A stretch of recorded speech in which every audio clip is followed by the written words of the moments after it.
Admiral Tom Marcus stood on the bridge of the UES Nemesis, staring at the stars through the main view screen.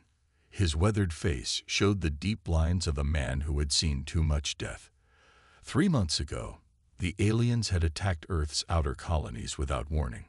2 billion people died in a single day. Status report, Marcus said, his voice calm despite the weight on his shoulders. Lieutenant Jack Reed looked up from his control panel. All systems ready. Admiral, the quantum drive is stable. Weapons are charged. Marcus nodded. The Nemesis was humanity's last hope. A warship built in secret using technology the aliens never expected humans to understand, let alone improve upon. Its sleek, black hull absorbed light rather than reflected it. Even now, hovering just beyond Earth's moon, it was nearly invisible to normal sensors. "Show me the enemy fleet," Marcus ordered. The main screen changed to display 5 massive alien warships approaching Earth. Each one was at least 3 times larger than the Nemesis.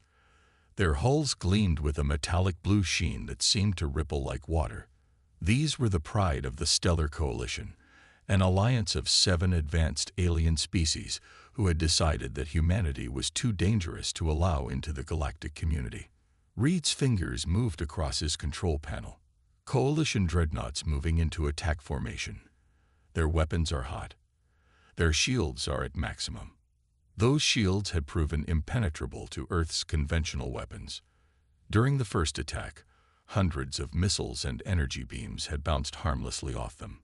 The aliens had laughed as they destroyed Earth's defenses one by one. "Open communication channel," Marcus said.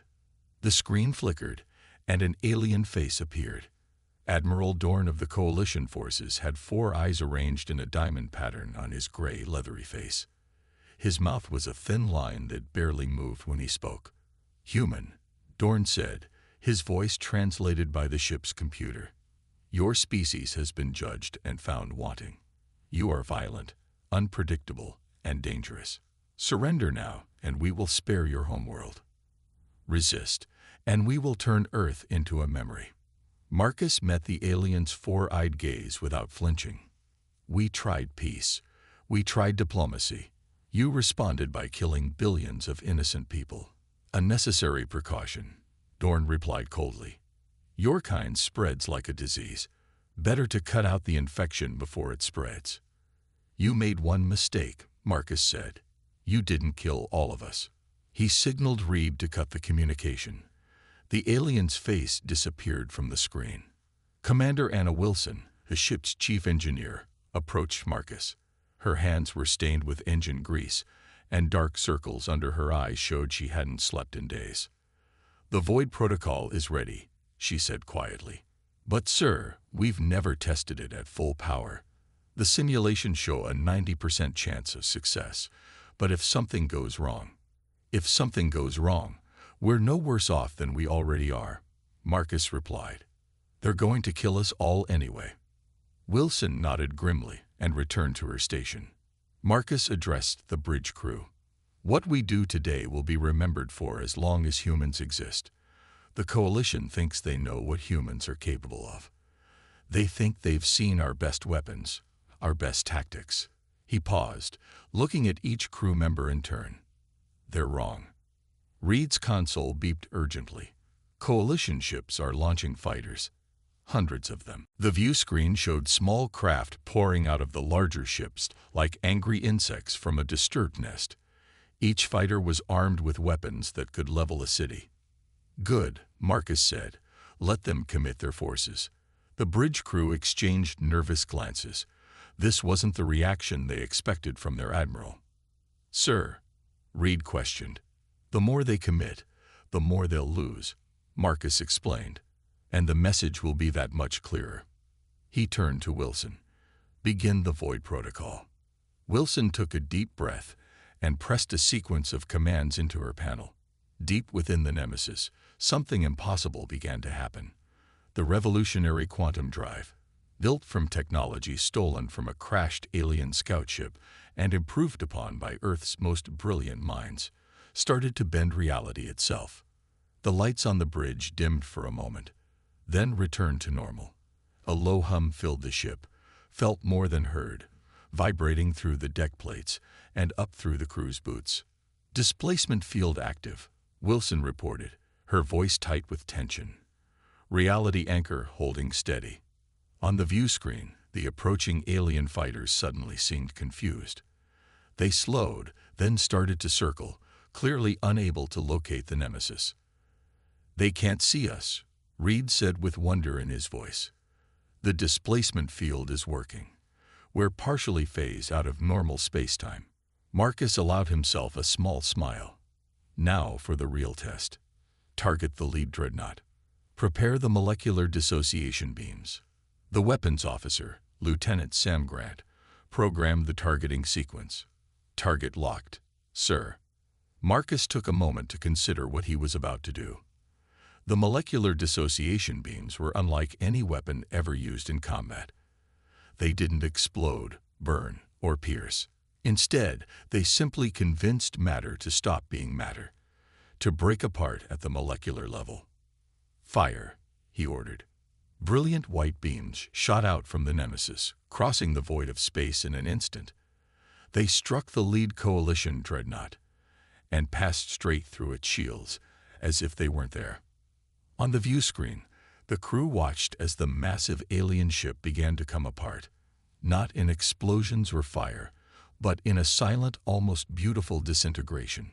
The hull simply fell apart into its component molecules, and then those molecules separated further into atoms, creating an expanding cloud of particles where once had been the most powerful warship in the Coalition fleet.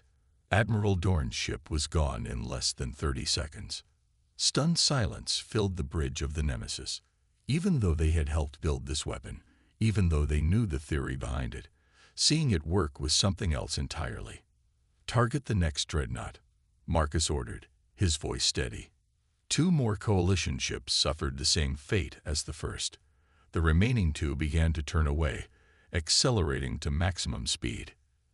"They're running," Reed said in disbelief. "Let them go," Marcus replied. "We need witnesses. The galaxy needs to know what happens when you corner humanity." As the Coalition survivors fled at maximum speed, they transmitted a single message that would soon echo across the galaxy. Beware the human warship. Beware the Nemesis. The battle, if it could even be called that, was over in less than 5 minutes. 3 of the most powerful warships in the galaxy had been reduced to clouds of drifting particles, and humanity on the brink of extinction had just changed the rules of war forever. Marcus looked at his crew, seeing hope in their eyes for the first time in months. "This is just the beginning," he told them. "Today, we showed them that humanity doesn't bow. Tomorrow, we take the fight to them." 2 weeks after the Nemesis destroyed 3 Coalition dreadnoughts, Admiral Marcus stood in the war room beneath the ruins of what was once the United Earth Defense Headquarters. The underground chamber was filled with military officers and government officials, all gathered around a large holographic display showing the movements of alien fleets across the galaxy. "They're pulling back," General Kate Brown said, pointing to several flashing dots representing Coalition forces, not just from Earth, but from all human colonies. President James Ward, a tall man with silver hair and tired eyes, studied the display. "Are they regrouping for another attack?" "No, sir," Marcus replied. "They're running scared. Our intelligence suggests they've abandoned 7 outposts near human space completely." Lieutenant Reed entered the room, carrying a data tablet. He saluted before speaking. "Admiral, we've intercepted communications from across Coalition space. I think you'll want to see this." Reed connected his tablet to the main display. The hologram changed to show recordings from various alien news broadcasts, all showing the same footage, the moment when the Nemesis destroyed the Coalition flagship. The room fell silent as they watched the massive alien warship dissolve into a cloud of particles. "They're calling it the dissolution," Reed explained. "The recording came from one of the Coalition ships that escaped. It's been shared across 17 different alien networks." "Good," Marcus said. "Fear can be a powerful deterrent." President Ward frowned. Fear can also unite enemies against a common threat. Us. The hologram shifted again, showing a meeting of alien leaders.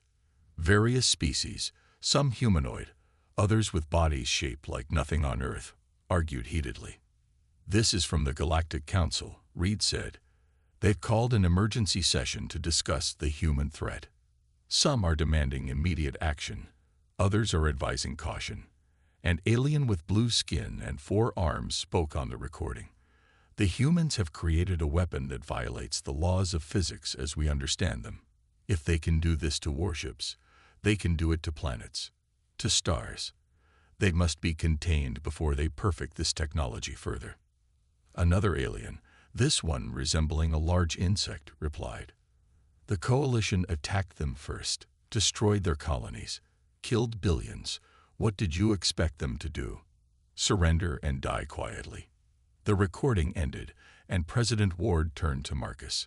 "How many ships can we build with this technology?" "That's the problem, sir," Marcus answered. "The Nemesis is one of a kind. We barely understood the alien technology. We reverse engineered to build it.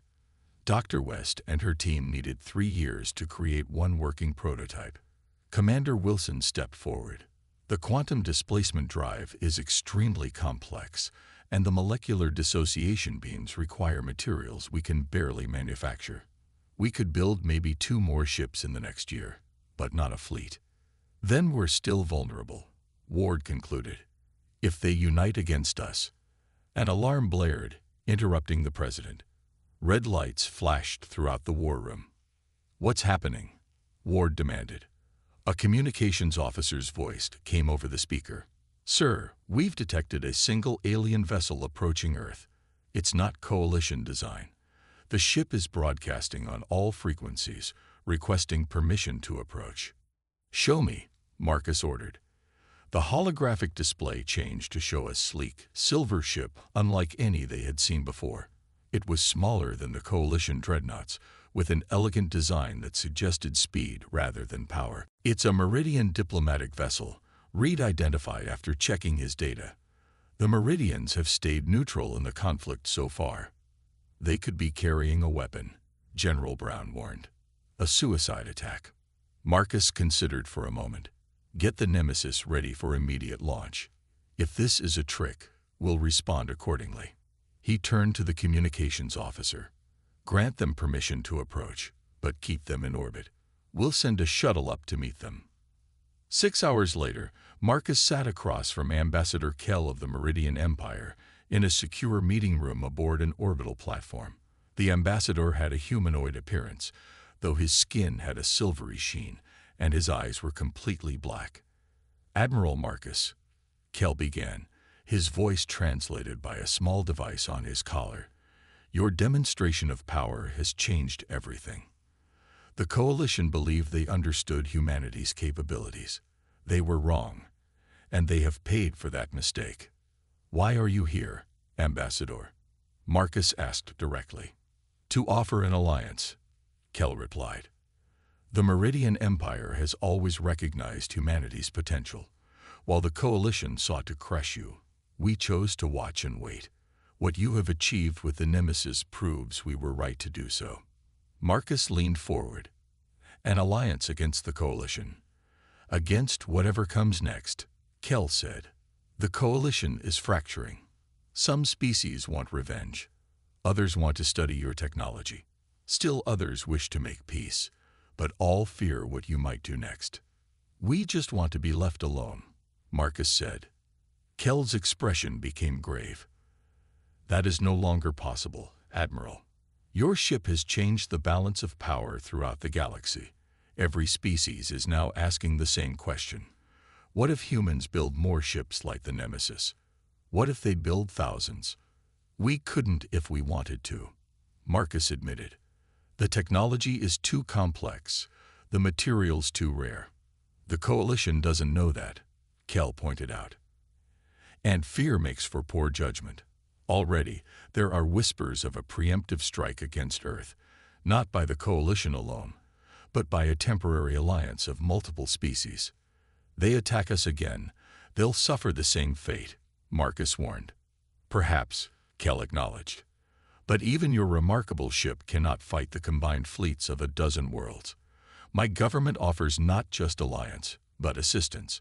We have resources you need, manufacturing capabilities. In return, we ask for protection. Marcus was about to respond when Lieutenant Reed rushed into the room. Admiral, urgent news from our long-range scouts. Multiple fleets are gathering at the edge of our solar system. Not just coalition. At least 5 different species ships have been identified.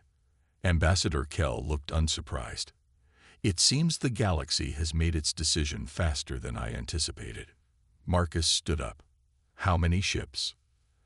At least 200, with more arriving, Reed reported. Sir, the Nemesis can't fight that many, even with the displacement technology. Marcus turned back to Kell. How quickly can your empire provide the resources you mentioned? Not quickly enough to build more ships like yours before this fleet arrives, Kell admitted, but perhaps quick enough to enhance the one you have. Marcus nodded grimly. Then we have work to do. The galaxy thinks humanity is more dangerous than we actually are. It seems we need to live up to their expectations. As Marcus left to prepare the Nemesis for what might be its final battle, he knew that humanity's survival would depend not just on the power of their revolutionary warship, but on their ability to make the galaxy believe they had more where that came from. Admiral Marcus stood on the bridge of the Nemesis, watching as the alien fleet grew larger on the view screen. In the 3 days since Ambassador Kell's warning, the number of enemy ships had grown from 200 to over 500. They formed a massive wall of metal at the edge of the solar system, just beyond the orbit of Neptune. Status report, Marcus ordered, his voice betraying none of the fear he felt inside. Lieutenant Reed looked up from his station. 537 ships. Admiral, we've identified vessels from 8 different species. The coalition makes up about half the fleet. The rest are from the Trell Concordance, the Voss Dominion, and several smaller powers. Commander Wilson entered the bridge, followed by Dr. Jane West and 2 Meridian engineers. Dr. West was the lead scientist who had created the molecular dissociation beams. She was a small woman with short gray hair and intense eyes that missed nothing. The modifications are complete, Wilson reported. The Meridian's power crystals have boosted our energy output by 30%. Dr. West nodded in agreement. The displacement field can now cover a larger area, and the dissociation beams have greater range. But Admiral, even with these improvements, we can't fight that many ships. Marcus knew she was right. The Nemesis was powerful, but not invincible. It could perhaps destroy 20 or 30 enemy vessels before being overwhelmed. We don't need to fight them all, he said. We just need to make them believe we can. He turned to the communications officer. Open a channel to their command ship. The view screen changed to show an alien with scaly red skin and yellow eyes. Admiral Vex of the Trell Concordance looked down at Marcus with obvious contempt. Human, Vex said. Your time has come. Your weapon is impressive, but it cannot save you now. Surrender the Nemesis and all research related to its technology, or we will destroy your planet. Marcus met the alien's gaze calmly. You've gathered quite a fleet, Admiral Vex. Tell me, did you bring them all here to die? Vex's expression didn't change, but Marcus noticed a slight twitch in his eye. Your arrogance is typical of your species. One ship cannot defeat hundreds. You're right, Marcus agreed, surprising the alien admiral. One ship can't defeat hundreds, but what about 10 ships, or 20? He nodded to Reed, who pressed a sequence on his console. The view screen split to show the alien fleet on one side, and what appeared to be empty space on the other. I don't understand, Vex said. Let me help you, Marcus replied. Computer, deactivate stealth systems on Defense Group Alpha. For a moment, nothing happened. Then on the right side of the screen, 10 warships identical to the Nemesis appeared, seemingly out of nowhere. They were arranged in a perfect formation, their black hulls absorbing the light of the distant sun. Vex's yellow eyes widened. Impossible. Our sensors detected nothing. The displacement technology works as a stealth system too, Marcus explained, hiding his smile. And these are just the ships we want you to see. What Vex didn't know, what no one outside a small circle of Earth's leadership knew, was that the other ships were not real. They were holographic projections created by devices the Meridians had helped install around the solar system. The Nemesis was still the only ship of its kind, but the alien fleet didn't know that. Final warning, Marcus said, his voice hard. Leave Earth space now, or face the consequences. The screen went black as Vex cut the communication. Do you think they bought it? Reed asked. We'll find out soon enough, Marcus replied. They didn't have to wait long. Within minutes, the alien fleet began to move, not toward Earth, but away, breaking formation as ships from different species started to retreat in different directions. Sir, Reed reported, excitement in his voice, 30% of the fleet is withdrawing, mostly smaller powers. Wait, the Voss ships are leaving too. Dr. West smiled for the first time in days. The bluff is working. But the celebration was short-lived. On the view screen, the remaining ships, still over 300 strong, began to advance toward Earth. Coalition and Trill ships are moving into attack formation, Reed said, his voice tense again. They're not running. Marcus had expected this. Some would rather fight than look weak. Prepare for battle. He turned to the weapons officer. Target the lead Trell cruiser. Full power to the dissociation beams. The Nemesis moved forward, its displacement drive creating the strange rippling effect that made it look like the ship was passing through different layers of reality. Behind it, the holographic projections of the other 10 ships did the same, mimicking the flagship's movements perfectly. The alien fleet opened fire first. Energy beams and missiles streaked toward the Nemesis and its phantom companions. Most passed harmlessly through the holographic ships, but several hit the Nemesis itself. Its advanced shields absorbed the impacts, but the ship shuddered under the assault. Return fire, Marcus ordered. The Nemesis fired its dissociation beams. 2 brilliant white beams lanced out, striking the lead Trell cruiser. Just as with the Coalition dreadnoughts weeks earlier, the massive alien ship began to disintegrate, breaking apart at the molecular level. The effect on the alien fleet was immediate. Ships began to change course, trying to avoid the deadly beams. But in their panic, they fell into disarray, some colliding with others. Sir, Reed called out, I'm picking up massive energy readings from the Coalition flagship. They're charging some kind of weapon.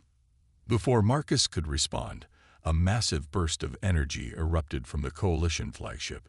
It wasn't aimed at the Nemesis, but at one of the holographic ships. The energy passed through the false image without effect, revealing the deception. They know, Wilson shouted. They figured out the other ships aren't real.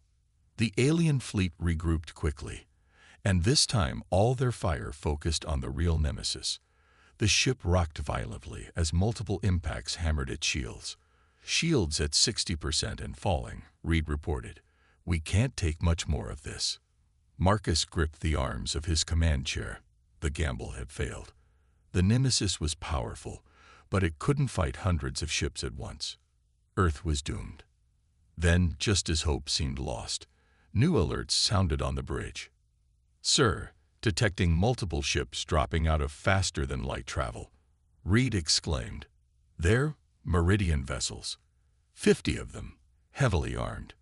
Ambassador Kell's face appeared on the communication screen. Admiral Marcus, the Meridian High Council has voted. We stand with Earth. Our fleet is at your disposal. As the Meridian ships engaged the alien armada, Marcus realized that humanity had gained something perhaps more valuable than their revolutionary warship. They had found an ally in a hostile galaxy. The battle for Earth's survival had only just begun. 2 hours into the battle, the space around Earth looked like a deadly light show. Energy beams crossed the darkness in all directions. Explosions bloomed like silent flowers. Disabled ships, both alien and Meridian, drifted through the battlefield. In the middle of it all, the Nemesis moved like a shadow, appearing in one place only to vanish and reappear somewhere else. Its displacement drive gave it an advantage no other ship could match, the ability to partially phase out of normal spacetime, making it nearly impossible to hit. On the bridge, Admiral Marcus wiped sweat from his forehead.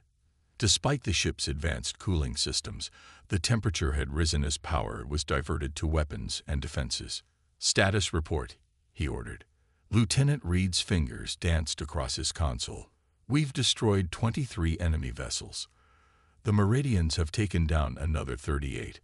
But, sir, we're still outnumbered 3-1. Commander Wilson called from her engineering station. "The displacement drive is overheating. We can't keep jumping around like this for much longer." Marcus nodded grimly.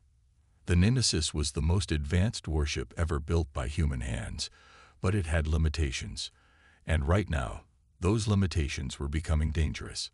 "What about the Meridians?" he asked. "Taking heavy losses," Reed replied. "They've lost 17 ships already." The view screen showed the battle raging around them. The Meridian vessels, sleek, silver ships that moved with surprising speed, were fighting bravely, but they lacked the Nemesis's advanced weapons. They could damage the enemy ships but not destroy them as efficiently. "Sir," Reed said suddenly, "I'm picking up a transmission from Earth. It's President Ward." "Put him through," Marcus ordered. The president's face appeared on a side screen. He looked tired but determined. "Admiral, we've received word from our lunar base. Dr. West has completed her work." Marcus felt a surge of hope. 3 days ago, before the battle began, he had sent Dr. West to the secret research facility on the far side of the moon. Her mission: to find a way to amplify the Nemesis's weapons to affect multiple targets at once. "Can she deliver?" Marcus asked. "She says she can," Ward confirmed. "But there's a catch. The amplifier needs to be at the center of the enemy fleet to work properly, and it will drain all power from the Nemesis for several minutes afterward." Marcus understood what that meant. They would have one shot, and then be completely vulnerable. If it didn't work, Earth would fall. "How soon can she get it to us?" he asked. "She's already on her way," Ward replied. "A small shuttle, coming in from the dark side of the moon. The enemy is focused on your battle. They might not notice her." No sooner had the president finished speaking than the ship rocked violently. Warning alarms blared across the bridge. "Direct hit," Wilson shouted. "Shields at 20%. The displacement drive is failing," another officer reported. "We can't phase out again for at least 10 minutes." Marcus made his decision. "Pull back to Earth orbit. Have the Meridians cover our retreat." He turned to the communications officer. "Send a message to Dr. West. We'll rendezvous with her behind Earth's satellite defense network." As the Nemesis withdrew from the main battle, the enemy ships sensed weakness and began to pursue. The Meridian vessels moved to intercept, sacrificing themselves to buy time. 30 minutes later, a small shuttle docked with the Nemesis in the shadow of Earth's largest orbital defense platform. Dr. West hurried onto the bridge, carrying a metal case. "This better work, Jane," Marcus said as she arrived. Dr. West opened the case to reveal a strange device that pulsed with blue light. "It will work, Tom. But like the president said, we need to be in the middle of their fleet, and once we activate it, every system on this ship will shut down for approximately 4 minutes while the power transfers to the amplifier." 4 minutes is a lifetime in battle," Marcus said. "Yes," Dr. West agreed. "But if this works, there won't be much of a battle left." Marcus studied the tactical display. The Meridian fleet was being pushed back. Earth's orbital defenses had joined the fight, but they were designed to handle a few ships at a time, not hundreds. "We don't have a choice," he finally said. "Engineer Wilson, how soon can we get the displacement drive back online?" 7 minutes minimum," Wilson replied. "We don't have 7 minutes," Marcus said. "We'll have to go in without it." The bridge fell silent as everyone realized what that meant. Without the displacement drive, the nemesis would be visible and vulnerable, an easy target for the entire enemy fleet. "I need a volunteer," Marcus said. "Someone to pilot a drone ship straight into the heart of the enemy fleet. The amplifier can be remote activated, but someone needs to get it into position." Before anyone could speak, Dr. West stepped forward. "It's my invention. I'll do it." Marcus shook his head. "Earth needs your brain, Jane. I need your brain. I'll—" "Sir," Lieutenant Reed interrupted, "I've plotted a course. If we use the moon's gravity to slingshot around, we can build up enough speed to reach the center of their formation before they can react. But the nemesis would be too obvious. They'd shoot us down immediately." "What are you suggesting?" Marcus asked. Reed stood up straight. "Give me a shuttle. I'll carry the amplifier. They won't waste time on a single shuttle when they have the nemesis to worry about." Marcus looked at his young lieutenant. Reed was barely 30, with his whole life ahead of him. "It's a one-way trip, Jack. You know that, right?" Reed nodded. "For Earth, sir. For all of us." 1 hour later, the battle entered its final phase. The nemesis emerged from behind Earth's moon, all weapons firing, drawing the attention of the entire enemy fleet. At the same time, a small shuttle piloted by Lieutenant Reed accelerated toward the center of the alien armada. As expected, the enemy focused their fire on the nemesis. The human warship took hit after hit, its shields failing under the barrage. "Shuttle status?" Marcus asked, gripping his chair as the ship shook around him. "Almost in position," the tracking officer reported. "Enemy ships are beginning to notice it. They're firing. The shuttle is hit but still moving." On a small screen, Marcus watched as Reed's shuttle, now trailing fire and debris, continued on its course, diving deeper into the enemy formation. "Reed to Nemesis," came the lieutenant's voice over the comm. "I'm in position. Activating amplifier in 3, 2, 1. A brilliant blue-white light erupted at the center of the alien fleet. It expanded outward in a perfect sphere, engulfing ship after ship. Where it touched, alien vessels began to break apart, not violently, but gently, dissolving into their component molecules just as the Coalition dreadnoughts had when struck by the Nemesis beams. The amplifier had worked. It had turned the molecular dissociation effect into an expanding wave that affected everything in its path. As the wave continued to spread, the remaining alien ships began to flee in panic, accelerating away from the deadly sphere of dissolution. The Grand Alliance that had come to destroy Earth was breaking apart before their eyes. "He did it," Dr. West whispered. "Reed did it." On the bridge of the Nemesis, Admiral Marcus watched the enemy retreat. The amplifier had affected nearly 200 enemy vessels before its energy was spent. Combined with those destroyed earlier in the battle, more than half the alien fleet was gone. The rest were running. "Send a message to all ships," Marcus ordered. "Earth is under the protection of the Nemesis and its sisters. Any further aggression will be met with total dissolution." It was a bluff. They had no sister ships. But after what the aliens had just witnessed, none would dare call it. As the last enemy ships vanished into faster-than-light travel, Marcus stood silent, thinking of Lieutenant Reed and his sacrifice. One human life had turned the tide of the battle.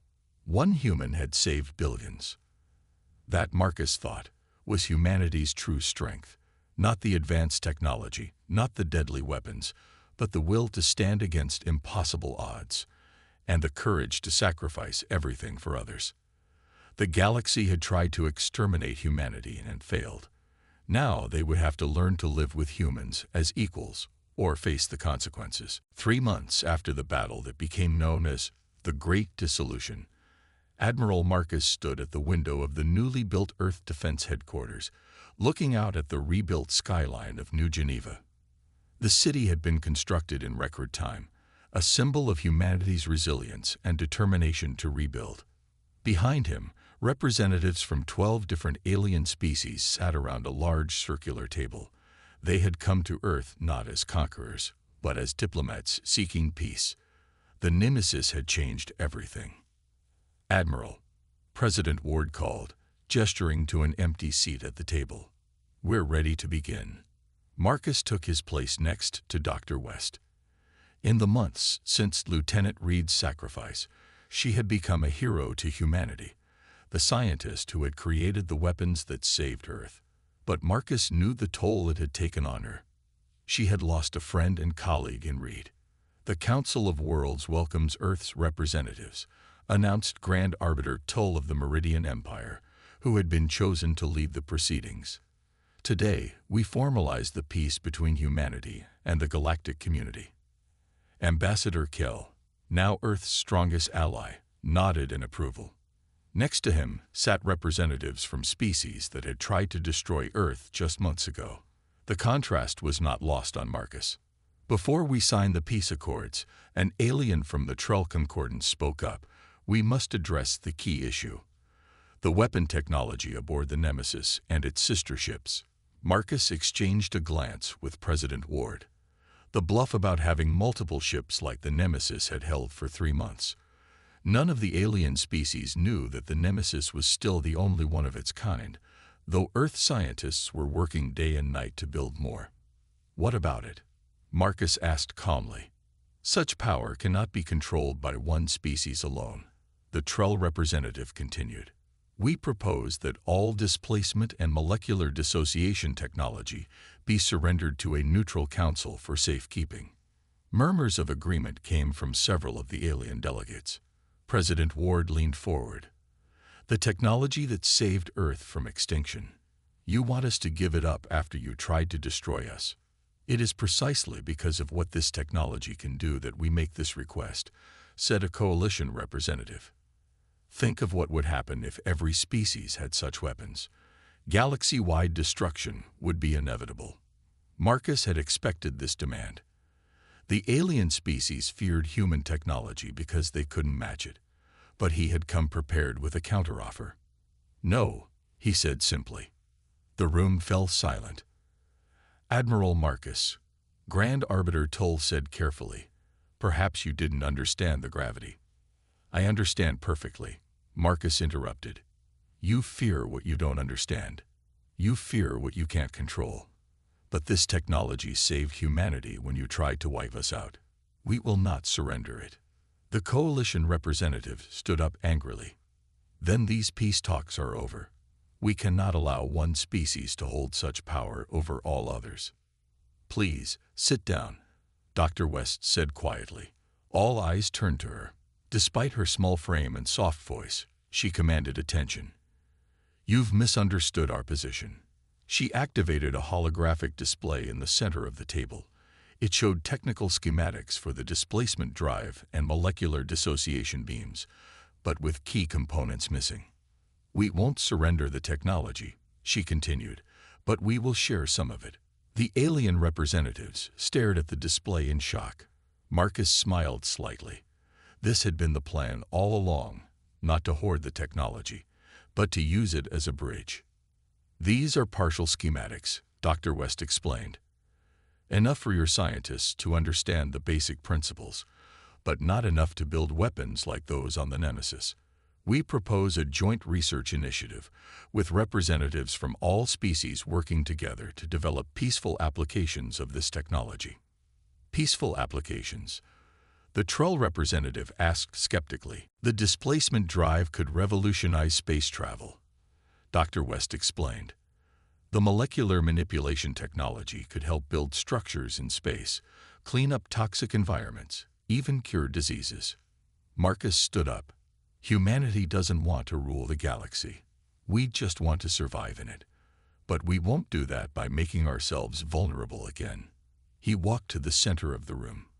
"Here's our proposal. Earth will share partial technology with all peaceful species. We will establish joint research centers where scientists from all worlds can work together. The Nemesis and its sister ships will remain under Earth's control, but they will patrol trade routes and protect all peaceful worlds, not just our own." The room buzzed with conversation as the alien delegates considered the offer. Ambassador Kell was the first to speak. The Meridian Empire accepts these terms. One by one, other representatives voiced their agreement. Even the Coalition and Trell delegates reluctantly nodded their approval. They had little choice. The alternative was to leave empty-handed and potentially face the Nemesis again. Grand Arbiter Tull stood and raised his 4 hands for silence. Then it is decided. Earth joins the galactic community not as a subject race, but as an equal partner. The peace accords will be modified to reflect these new terms. As the meeting concluded and the alien representatives filed out, President Ward turned to Marcus and Dr. West. "You planned this all along, didn't you?" Marcus nodded. Humanity needed leverage.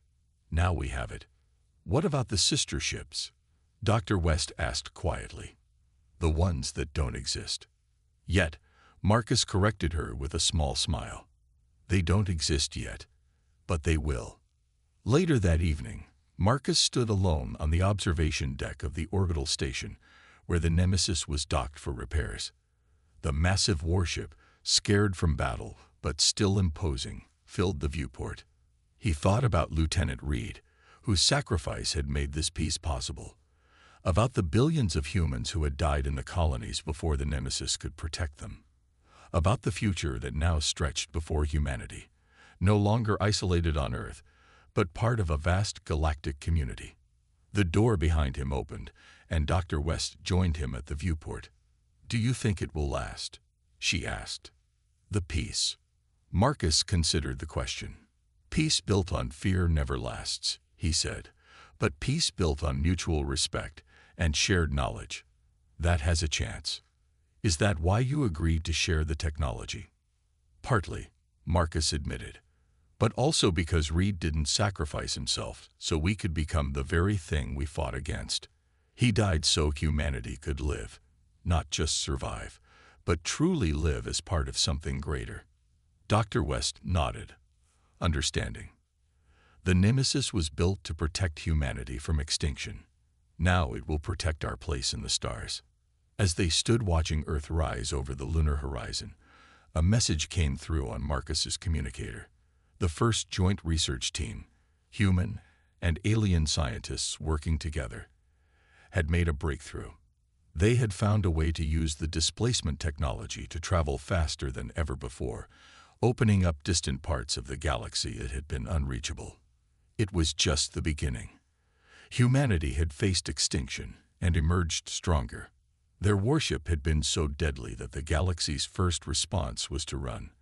But their ideas, their willingness to share and build together, might just be powerful enough to make the galaxy stay. And that, Marcus thought, was the greatest victory of all. The remaining 7 Dominion ships regrouped quickly. They formed a tight circle, backs to each other, weapons pointed outward. This was a standard defensive formation, one that had worked against Earth ships many times before. It meant nothing to the Phantom. The massive ship simply vanished. "Where did it go?" gasped Ray, staring at the empty space where the Phantom had been seconds ago. Morgan leaned forward in her chair. "It can't have jumped." There was no jump signature. The tactical display showed only the Dominion ships now, their energy signatures pulsing with what Morgan imagined must be confusion and fear. "Captain," called Taylor from the sensor station, "I'm picking up strange energy readings everywhere, like ripples in space." Suddenly, the Phantom reappeared, directly in the center of the Dominion's defensive circle, inside their formation. "That's impossible," breathed Morgan. No ship could move like that without using jump technology, which needed time to charge and couldn't be used for short-distance travel. The Phantom spun slowly in place, like a deadly dancer. Blue-white beams fired from all sides at once, striking each Dominion ship simultaneously. Their shields flared bright orange, then failed completely. "All Dominion vessels have lost shields," reported Taylor, his voice filled with wonder. "Whatever weapon the Phantom is using, it bypasses standard shield technology somehow." The Dominion ships broke formation, scattering in all directions. They fired desperately at the Phantom, but their weapons seemed to bend around the huge ship, not even touching its hull. 3 more Dominion vessels exploded in quick succession. Now only 4 remained of the original 12. Morgan's communication console lit up again. "Captain Morgan," came Captain Thomas's voice. "Your ship has taken significant damage. We're sending a shuttle to evacuate your wounded." "Understood, Captain Thomas," she replied. "But my crew and I can still fight." "I have no doubt of that," Thomas chuckled. "But there won't be much left to fight soon. Might as well save your strength for the after-party." Even as they spoke, a small craft detached from the Phantom and headed toward the Valor. It moved with the same impossible speed as its mothership, covering the distance in seconds rather than minutes. "Captain," said Ray, checking sensors. "That shuttle, it doesn't register on standard scans, like it's partly there and partly not." Morgan nodded. "Let them dock. We have wounded who need care." As the shuttle connected with the Valor's emergency docking port, Morgan turned to Ray. "You have the bridge, Lieutenant. I'm going to meet our guests." The docking area was crowded with injured crew members. Medical staff worked frantically to stabilize the worst cases. When the airlock door opened, Morgan expected to see medical personnel from the Phantom. Instead, a tall woman in a plain black uniform stepped through. She wore no rank insignia, no patches, nothing to identify her. Behind her came 6 others dressed the same way, carrying advanced medical equipment. "Captain Morgan," the woman said with a nod. "I'm Chief Medical Officer Wilson from the Phantom. We'll take your critical cases first." Morgan observed as Wilson's team moved among the injured with quiet efficiency. Their medical devices were unlike anything she had seen before. Small, sleek tools that seemed to heal injuries in seconds rather than hours. "Your technology," Morgan said quietly to Wilson. "It's not standard Earth medical equipment." Wilson's expression remained neutral. "No, it's not. Please come with me back to the shuttle. Captain Thomas has requested your presence on the Phantom." Morgan hesitated. "My ship." "We'll be fine," Wilson assured her. "We have engineers coming aboard to help with repairs. Lieutenant Ray can manage for a few hours." Morgan followed Wilson to the shuttle. Inside, it was larger than it had appeared from the outside, with comfortable seating for at least 20 people. The walls seemed to shimmer slightly, as if not entirely solid. As they took off, Morgan looked out a viewport. Outside, the battle continued. The Phantom was systematically destroying the remaining Dominion ships. Only 2 were left now, and they were attempting to flee. Captain Thomas led Morgan to a small room off the bridge. It was simple but comfortable, with a table and chairs that seemed to grow from the floor itself. The walls had the same shifting quality Morgan had noticed throughout the ship. "Please, sit," said Thomas, gesturing to a chair. As Morgan sat, a cup of steaming coffee appeared on the table before her. "How did you?" she began. Thomas smiled. "Molecular reconstruction, one of many technologies that make the Phantom special." Morgan took a sip of the coffee. It was perfect, exactly how she liked it. "Captain," she said, setting down the cup, "what is this ship? Where did it come from? Why all the secrecy?" Thomas leaned back in his chair. "Which question would you like me to answer first?" "Let's start with the most basic one. Is this really an Earth ship?" "Yes and no," Thomas replied. "It was built by humans, using human designs as a starting point. But the technology," he gestured around them, "that came from somewhere else." "Aliens?" Morgan's eyes widened. "But we've only encountered the Dominion." Thomas shook his head. "That's what most people believe, what most are allowed to believe. But 30 years ago, before the Dominion arrived, Earth made first contact with another species. We called them the Visitors. What happened to them? Why didn't we hear about this?" The meeting was kept secret by agreement of all Earth governments. The Visitors didn't want open contact. They were cautious. They'd seen what happened to other civilizations that revealed themselves too openly to younger species. Morgan frowned. "So these Visitors just gave us their technology?" "Not exactly," Thomas said. "They crashed on Earth, a single scout ship with a crew of 3. They were dying. We tried to help them, but their biology was too different. Before the last one died, they gave us access to their ship's database as a thank you for our efforts. Thomas stood and walked to the wall. It shimmered at his touch, becoming a window that looked out into space. The stars seemed closer, brighter somehow. The visitors were explorers, not warriors, but their technology was centuries beyond ours. The database contained scientific knowledge that would have taken us thousands of years to discover on our own. And we used it to build a warship, Morgan said, a note of disappointment in her voice. Thomas turned to her. We used it to protect ourselves. 5 years after the visitors, the Dominion arrived. They weren't interested in peaceful contact. They wanted resources, territory, slaves. So the world governments built the Phantom in secret. Yes, Thomas nodded, using a small portion of what we learned. Even now, we've only scratched the surface of the visitors' knowledge. This ship has been operational for 7 years, appearing only when absolutely necessary. To maintain the myth, Morgan said, understanding now. To make the Dominion fear something they couldn't explain. Exactly. Fear is a powerful weapon. The Phantom appears, destroys enemy ships with ease, then vanishes. The stories spread. The fear grows. Morgan thought about this, but why keep it secret from your own people? From people like me. Thomas sighed deeply. Politics. Fear. Some leaders worried that if knowledge of the visitors and their technology became public, it would cause panic or religious upheaval. Others wanted to keep the technology for themselves, for their nations alone. That's why there are no markings on your uniforms, Morgan realized. No country flags. No ranks. We're the first truly international crew.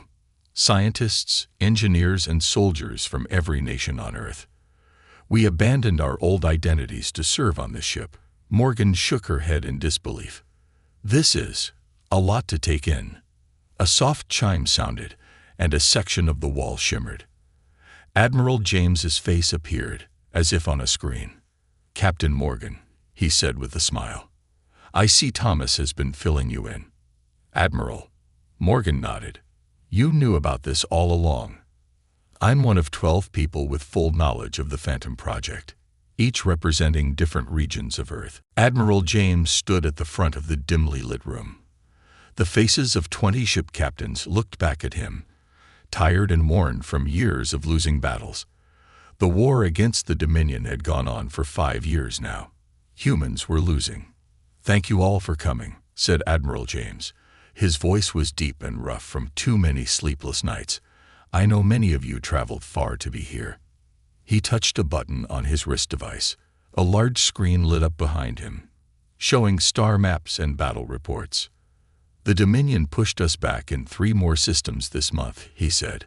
We lost 8 ships and over 2,000 good men and women. A heavy silence filled the room. These were not new numbers. They all knew what losing felt like by now. But today we talk about something different, said the Admiral. Something that might give us hope. Lieutenant Alex, please come forward. A young officer stepped up to the front. Lieutenant Alex was shorter than most, with bright eyes that looked too young for war. But those eyes had seen plenty. Alex carried a data tablet and wore the blue markings of the Intelligence Division. Sir, Alex nodded to the Admiral, then turned to face the captains. I'm here to brief you on what some call the Phantom. Captain Reed, a battle-hardened veteran, snorted loudly. Not this ghost story again. Several others murmured in agreement. Alex waited for them to quiet down. With respect, Captain Reed, I understand your doubt. But I've been gathering reports for 3 years now. Something is out there. Something on our side. Alex touched the screen controls. Images appeared showing the aftermath of battles. Destroyed Dominion ships floating in space. In at least 7 battles where our forces were outnumbered and defeat seemed certain, something happened. A ship appeared. A ship unlike any in our fleet. Propaganda, said another captain. Stories to keep up morale. I thought so too, Alex replied. until I compiled the data myself. New images appeared, blurry photos taken from ship cameras. A dark shape, much larger than standard Earth vessels. Strange lights along its hull. This is from the Battle of Proxima. Our forces were down to 2 ships against 9 Dominion cruisers. Then this appeared. 3 Dominion ships were destroyed in minutes. The rest retreated. The unknown ship vanished before clear images could be taken. Admiral James stepped forward again. I know how this sounds, but there's more. He nodded to Alex, who brought up a new screen showing communication logs. These are Dominion transmissions we intercepted and translated. Alex explained. Their commanders refer to a human ghost vessel that appears and disappears. They have standing orders to report any sightings immediately. Captain Morgan, a woman with short gray hair and a face scarred from a bridge explosion, leaned forward. Why would our own command keep such a weapon secret from its captains? Admiral James sighed. That's what we're trying to find out. If this ship exists, it's not under standard fleet command. But something is out there, helping us when all seems lost. If it exists, why doesn't it help more often? Asked Reed. We're losing this war, one system at a time. That's the question, isn't it? Said James. My theory. Limited resources, or limited operational capacity. Whatever it is, it can only be in so many places. Lieutenant Alex brought up one more image. This one clearer than the others. A massive ship, at least twice the size of their largest dreadnought. Its hull was dark with strange patterns that seemed to absorb light rather than reflect it. This was taken by a civilian transport 4 months ago near Saturn's rings. The ship disappeared moments later. No warp signature. No jump point. The room went quiet as the captains studied the image. Captain Morgan stood on the bridge of her ship, the EDF Valor. Through the main viewport, she could see New Haven Colony, a beautiful blue-green planet with 3 small moons. Millions of people lived there. Good people. Farmers, engineers, families trying to build a life far from Earth. Status report, she said, her voice steady despite the knot in her stomach.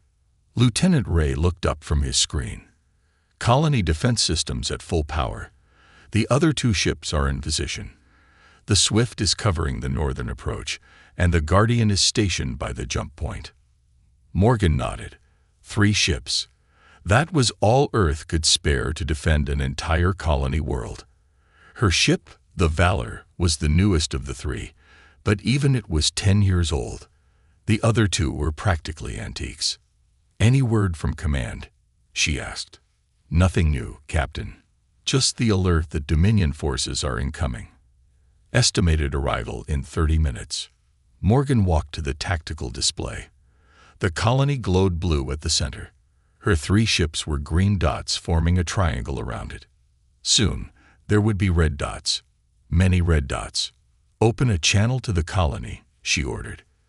The face of Governor Davis appeared on the screen.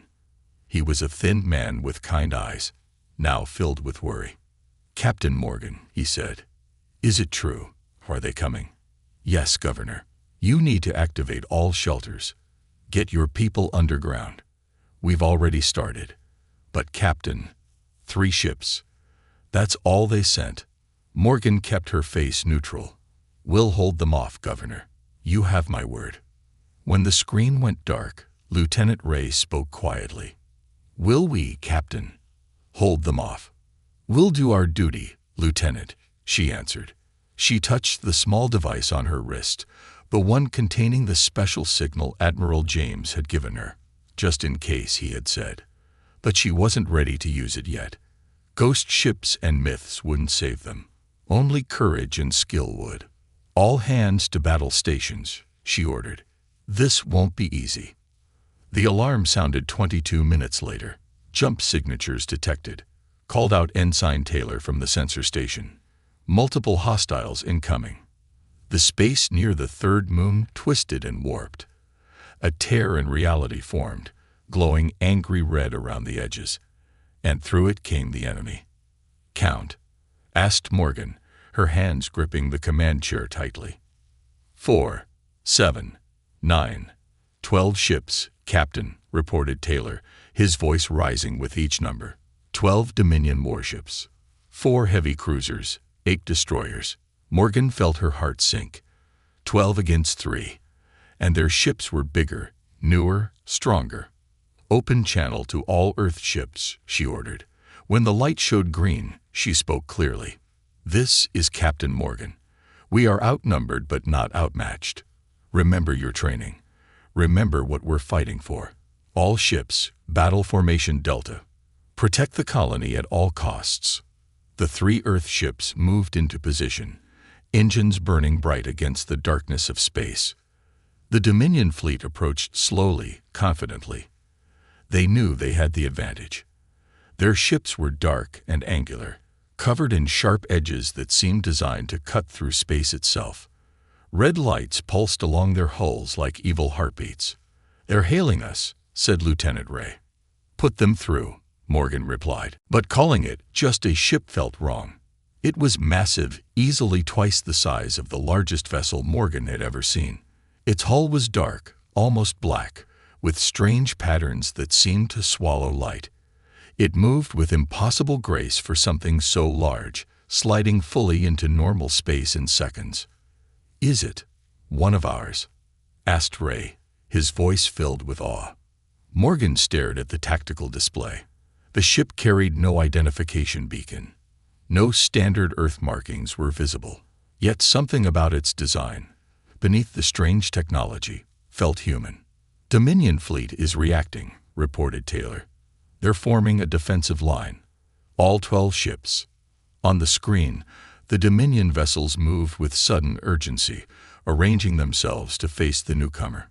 Their previous prey, the Valor, seemingly forgotten. The mystery ship hung in space for a long moment, silent and still. Then a voice came through on all communication channels, heard by the Valor, the colony, and surely the Dominion ships as well. "Attention Dominion forces. This is Captain Thomas of the Earth vessel Phantom. You are in violation of protected space. You will power down your weapons and withdraw immediately, or you will be destroyed." The voice was calm, matter-of-fact, as if the speaker was commenting on the weather rather than challenging 12 warships. Morgan felt her jaw drop. The Phantom. The ghost ship from the briefing. It was real. "Captain," said Ray, his voice shaking, "the Dominion ships are powering up weapons, all of them. They're targeting the Phantom." On the second screen, Governor Davis looked equally shocked. "Captain Morgan, is that?" "Yes," she whispered. "The myth, the legend, it's real." The largest Dominion ship moved forward from their line. Its communication signal broadcast widely. "Unknown vessel," came the voice of Commander Dex. "You are outnumbered and outgunned. Surrender or be destroyed." Captain Thomas's reply was simple. No. What happened next would be told and retold across human space for years to come. The Phantom moved, faster than any ship its size should be able to move. Beams of strange blue-white energy lanced out from points along its hull, not from any visible weapon mounts. 3 Dominion ships exploded instantly, their shields seemingly useless against whatever the Phantom fired at them. "My God," breathed Taylor. "What kind of weapons are those?" The Dominion ships scattered, firing frantically at the Phantom. Their weapons, powerful enough to cripple normal Earth ships, splashed harmlessly against some kind of invisible barrier around the massive vessel. The Phantom moved among them like a shark among minnows, firing those strange beams with perfect precision. 2 more Dominion ships erupted into fireballs. Morgan's communication console lit up. A private channel. "Captain Morgan," came Captain Thomas's voice. "Admiral James sends his regards. Sorry we're a bit early. Traffic was light." Morgan found herself laughing despite everything. "Captain Thomas, you have no idea how glad we are to see you. The feeling is mutual. We've been watching the Dominion too long. Hold position. We'll clean this up and then talk. Phantom out." Morgan turned to her crew, who were all watching the battle with expressions of disbelief and growing hope. "Well," she said, "it seems the ghost is real after all." The screen filled with the face of a Dominion commander. Their species looked almost human, but with gray skin and eyes that were entirely black. No whites, no visible pupils, just darkness. "Earth vessels," the commander said, his voice oddly smooth. "I am Commander Dex of the Dominion fleet. Your position is hopeless. Surrender now, and we will allow your crews to evacuate before we claim this world." Morgan stared back at him. "This is a civilian colony protected under the Treaty of Proxima. Your presence here is an act of war." Dex smiled, showing teeth that were too sharp to be friendly. "The treaty is over. Surrender or be destroyed." "We decline your generous offer," Morgan said, and cut the transmission. "They're powering weapons," reported Taylor. "All ships, evasive maneuvers," ordered Morgan. "Guardian, take the left flank. Swift, the right. Valor will draw their center. Fire at will." The battle began. The Earth ships moved with skill, darting between the larger Dominion vessels, firing precisely at weak points. But it was like children throwing rocks at giants. The Dominion ships absorbed most hits with their superior shields. 20 minutes in, the Swift took a direct hit to its engine core. "Swift is dead in space, Captain," reported Ray. "They're evacuating to escape pods." "Guardian, cover those pods," Morgan ordered. "We'll keep the cruisers busy." The Valor shook as enemy fire connected with their shields. "Shields at 60%, called Taylor. "We can't take much more of this." Morgan made a decision. She opened a private channel to Earth Command.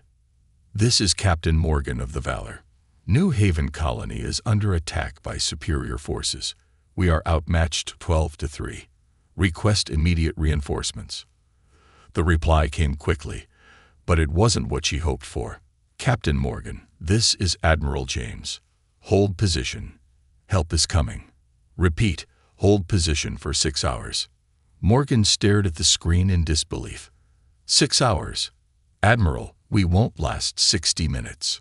"Trust me, Beth," said James, using her first name, which he never did in official communications.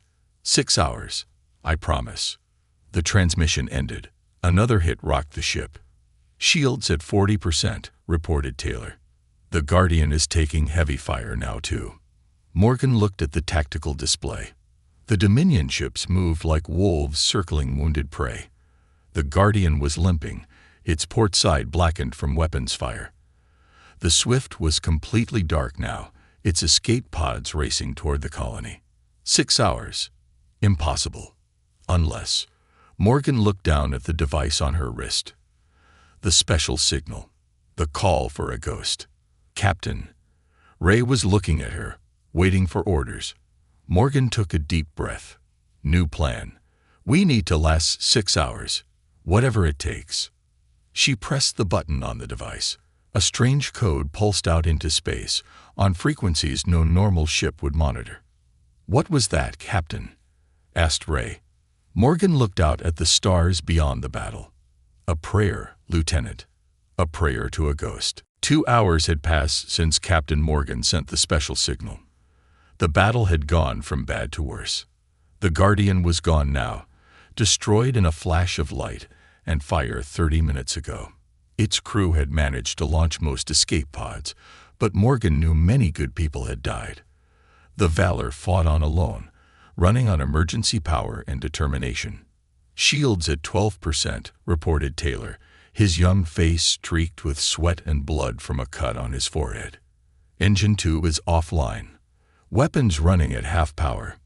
Morgan nodded, too tired to speak. Her ship limped in a wide circle around the colony, firing when possible, dodging when necessary. The Dominion ships seemed to be playing with them now, taking their time, enjoying the hunt. "Why don't they just finish us?" asked Ray, his voice barely above a whisper. "Because they're cruel," Morgan answered. "They want us to suffer, to beg." The main screen showed the colony below. Lights still burned in the cities. Millions of people watched and waited for their fate. Morgan had failed them. "Captain," called out Ensign Parker from communications, "we're getting a signal from the colony. Governor Davis wants to speak with you." Morgan sighed. "Put him through." The governor's face appeared, grim but composed. "Captain Morgan, our sensors show your situation. I want to thank you and your crew for your bravery." "Don't thank me, Governor. We failed. The Dominion will reach the colony within the hour." Davis nodded slowly. "I know. That's why I've made a decision. We're going to surrender." "Governor, no. The Dominion doesn't take prisoners. We know what they do," he interrupted. "But maybe they'll spare the children if we don't resist. It's our only hope now." Morgan felt a cold rage building inside her. This was wrong. All wrong. Humans shouldn't have to beg for mercy from anyone. "Governor, please. Admiral James told me to hold for 6 hours. We have 4 more to go. Help might still come." Davis gave a sad smile. "What help, Captain? The nearest Earth fleet is 3 days away. We both know that. I appreciate your courage, but it's time to face reality." Before Morgan could argue more, Lieutenant Ray called out, "Captain, something's happening." Morgan turned to see the tactical display. A strange energy reading had appeared at the edge of the system. "What is that?" she demanded. "Unknown, Captain," said Taylor, working his sensor controls frantically. "It's putting out energy readings unlike anything I've ever seen. And it's growing." On the main screen, space itself seemed to bend and twist. A dark patch formed against the stars, like a hole in reality. It pulsed once, twice. "Dominion ships are changing course," reported Ray. "They're moving toward the anomaly." The governor was still on the second screen, his eyes wide. "What's happening, Captain?" "I don't know," Morgan answered honestly. But deep inside, a tiny spark of hope flared to life. The dark patch in space expanded suddenly, growing to the size of a small moon. And from within it emerged a ship. "It doesn't look like one of ours," said Morgan finally. "The design is different." "Exactly," said Alex. "Yet it only targets Dominion ships, never ours." Admiral James cleared his throat. "I've brought you all here because I'm authorizing a new communication protocol. If any of you encounter this vessel or find yourselves in a no-win scenario, broadcast this signal." He sent a data packet to their tablets. The captains looked down at the strange code sequence. "And then what?" asked Reed. "And then we see if the myth is real," replied James. "Maybe it will show up. Maybe not. But I'm tired of losing good people without trying everything possible." As the meeting ended, the captains filed out, talking in low voices. Some laughed off the briefing as desperation. Others looked thoughtful. Captain Morgan stayed behind.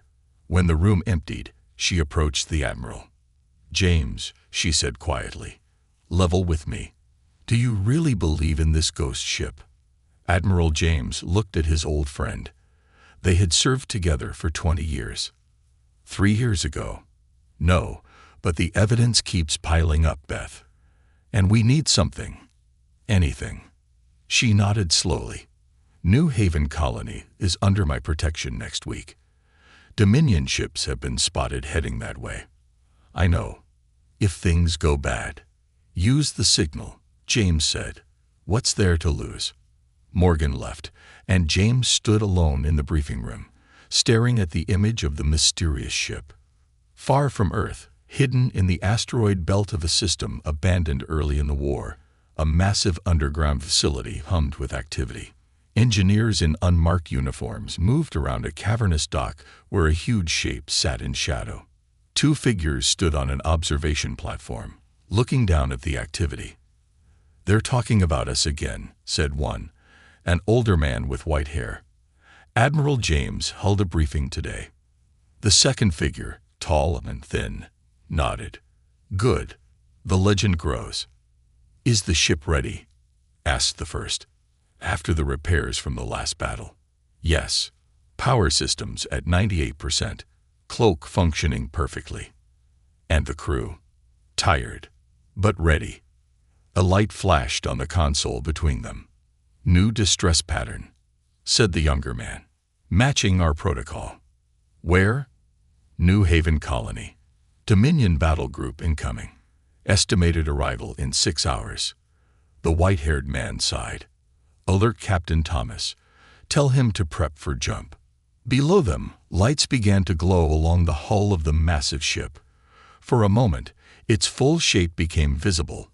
Angular, predatory, unlike any human vessel officially acknowledged to exist.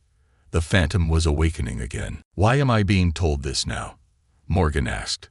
"Why bring me into the secret?" Thomas and James exchanged a glance. "Because," Thomas said finally, "the Phantom is no longer our only ship of this type." "What?" Morgan sat up straighter. "The battle you just witnessed wasn't just about saving New Haven Colony," James explained. "It was a coming-out party." Thomas nodded. "For the past 3 years, we've been building a fleet. 5 ships with visitor technology, each with different specializations. The Phantom is the flagship. The other 4 will be revealed in the coming weeks," added James. "We're taking the fight to the Dominion, and we need experienced captains who can handle the truth and adapt to the new technology." Morgan stared at them both. "Are you offering me command of one of these ships?" Thomas smiled. "The Eclipse. Stealth and reconnaissance. It matches your style, according to your record. But my crew will have the choice to join you," James assured her. "Those who pass security clearance, of course." Morgan stood up and walked to the window. Outside, she could see her damaged ship, the Valor, with repair crews swarming over it. Beyond, New Haven Colony glowed peaceful and safe. For 5 years, humanity had been losing the war, retreating system by system. Now, everything would change. "There will be consequences," she said quietly, "when the Dominion realizes we have this technology." "Yes," Thomas agreed. "They'll be afraid. For the first time, they'll be the ones afraid." Morgan turned back to them. "When do I see this new ship, this Eclipse?" Thomas smiled. "Right now." He touched the wall again, and the view changed. A sleek black ship appeared, smaller than the Phantom, but with a similar shifting hull. It was beautiful and deadly. "Your new command, Captain Morgan, if you accept." Morgan studied the ship that would be hers, a ship that had been a myth until today, a ship that would help turn the tide of war. "I accept," she said firmly. Admiral James nodded with approval. "Then let's make it official. The myth is now reality, Captain, and soon the whole galaxy will know it." As they left the room, Morgan took one last look at the Eclipse, her ship, the next legend in a new fleet that would change everything. The war was about to enter a new phase, and this time, humanity wouldn't be the ones running. "They won't escape," said Wilson, noticing Morgan's gaze. "Nothing escapes the Phantom when Captain Thomas wants it stopped." The shuttle approached the massive ship, giving Morgan her first close look at it. The hull wasn't solid metal as she had assumed. Instead, it seemed to be made of overlapping plates that moved slightly, adjusting and readjusting constantly. Strange patterns of light flowed beneath the surface, like blood in veins. "What is this ship?" Morgan asked, unable to hide her awe. "What is it made of?" Wilson smiled slightly. "That's for Captain Thomas to explain." They docked with the Phantom through a bay that opened and closed like a living thing.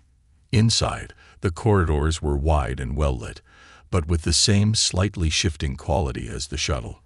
Crew members moved purposefully about, all in the same black uniforms without rank or identification. Wilson led Morgan to what she assumed was the bridge. It was a large, circular room with workstations around the perimeter and a central command area raised on a platform. Standing there was a man of medium height with gray hair and calm eyes. "Captain Morgan," he said, stepping forward with an outstretched hand. "Captain Thomas, welcome to the Phantom." Morgan shook his hand. "Thank you for saving my ship and the colony. But I have so many questions." Thomas nodded. "I imagine you do, and I'll answer what I can." He gestured to a large display showing the battle outside. The final Dominion ship was trying to activate its jump drive to escape. "Watch," said Thomas softly. The Phantom fired one last time. But instead of the blue-white beams from before, this was a pulse of green energy that engulfed the Dominion ship. The enemy vessel didn't explode. Instead, it simply stopped. All lights went out. It drifted, dead in space. "What did you do to it?" asked Morgan. "Energy drain," explained Thomas. "Sometimes we need to capture rather than destroy. For intelligence purposes." He turned to face Morgan fully. "The battle is over. New Haven Colony is safe. Now, I believe I owe you some explanations about this ship that many thought was just a myth." Morgan looked around the bridge, at the technology that seemed decades beyond anything Earth officially possessed. "Yes," she said. "I think you do."